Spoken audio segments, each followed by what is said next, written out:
നമസ്കാരം. ബീഹാറിൽ വലിയ രാഷ്ട്രീയ നീക്കങ്ങളൊക്കെ നടന്നുകൊണ്ടിരിക്കുകയാണ്. എന്തായാലും ബീഹാറിന്റെ മുഖ്യമന്ത്രി നിതീഷ് കുമാർ അല്പസമയത്തിനകം തന്നെ ഏതാനും മണിക്കൂറുകൾക്കകം തന്നെ രാജി പ്രഖ്യാപിച്ചേക്കാം എന്നതിന്റെ ചില സൂചനകൾ പുറത്തു വന്നിരിക്കുന്നു. BJP-യുമായി ചേർന്ന് പുതിയ സഖ്യ സർക്കാർ രൂപീകരിക്കുന്നതിന് തൊട്ട് മുന്നോടിയായിട്ടാണ് ഈ ഒരു രാജി വരുന്നത്. നാളെയോ മറ്റന്നാളോ പുതിയ സർക്കാർ സത്യപ്രതിജ്ഞ ചെയ്ത് അധികാരമേൽക്കുമെന്നും പറയുന്നുണ്ട്. നാളെ നിതീഷ് കുമാർ ഗവർണറെ കാണും. ഇതിനായി അദ്ദേഹം സമയം തേടിയിട്ടുണ്ട്.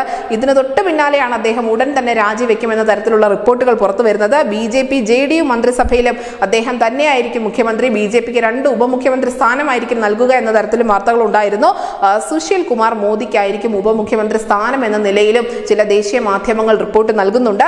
നാളെ രാവിലെയോടെയാകും നിതീഷ് കുമാർ ഗവർണറെ കാണുക. ഇതിനുശേഷം BJP-യുമായുള്ള സഖ്യം സംബന്ധിച്ച് ഔദ്യോഗികമായ ഒരു പ്രഖ്യാപനം ഉണ്ടാകുമെന്നും കരുതപ്പെടുന്നു.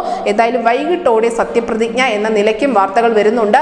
അതേസമയം തന്നെ മറുവശത്ത് JDU ഒരിക്കലും ഇത്തരത്തിലുള്ള ഒരു തീരുമാനം എടുക്കില്ല എന്നുള്ള ചില വാദങ്ങളും വരുന്നുണ്ട്. JDU-ന്റെ തന്നെ നേതാക്കൾ ഇതും വിശദീകരിക്കുന്നുണ്ട്. എന്തായാലും ഔദ്യോഗിക സ്ഥിരീകരണത്തിന് ഇനിയും കാത്തിരിക്കേണ്ടതുണ്ട്. അങ്ങനെ ഒരു ഔദ്യോഗിക സ്ഥിരീകരണം വന്നാൽ ഈ സഖ്യ സർക്കാർ അധികാരം ഏൽക്കുകയാണെങ്കിൽ തീർച്ചയായും ഏതാനും മണിക്കൂറുകൾക്കുള്ളിൽ തന്നെ നിതീഷ് കുമാർ രാജിവെക്കുന്നതായിരിക്കും. നിലവിൽ എന്തായാലും ബീഹാറിലേക്ക് തന്നെയാണ് രാജ്യം ഒന്നടങ്കം ഉറ്റുനോക്കുന്നത്. News desk Malayalam.